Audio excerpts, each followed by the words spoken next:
Hello and welcome to one and all. My name is LAKSHAYA and I am an intern at LEXIS and Co. I'm a third year law student at New Law College, Pune, and the topic for the day is types of injunction under the Indian law.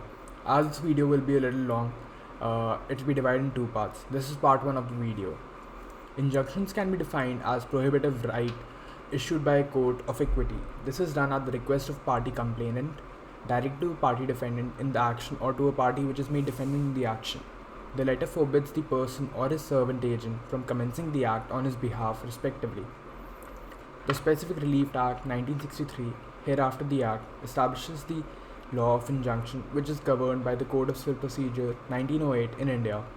Essentially, there are two types of injunctions under the Act: temporary injunction and perpetual/permanent injunction. There is a brief description about both the injunctions listed.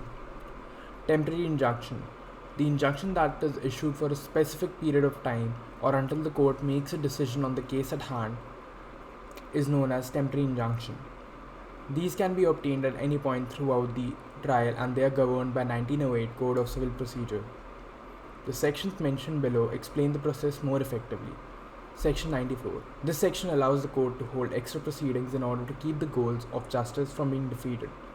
A court may grant a temporary injunction and in the event of disobedience, sentence the individual responsible to civil prison and order that his property be attached and sold. According to Section 94, C, the court has the authority under Section 94E of the Code to make interlocutory orders that it deems just and convenient. Section 95. If the Act determines that there were insufficient grounds for the injunction to be granted, or the plaintiff loses the case, the court may award appropriate compensation to the defendant on his application for such compensation.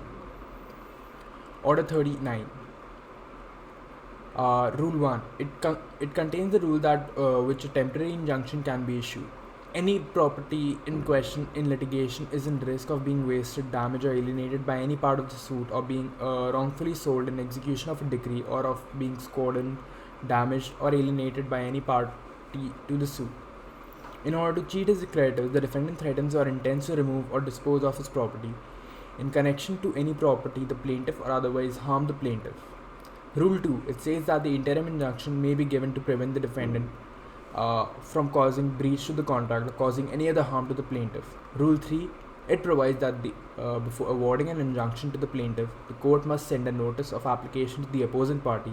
However, if the court believes that the delay will contradict the injunction's objective, it may refuse to deliver the notification. Rule 4. It allows the cancellation of temporary injunction that has already been issued. Rule 5.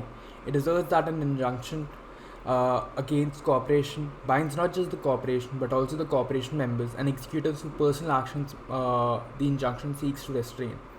This was it for part 1 of the video. Please stay tuned for part 2. Thank you.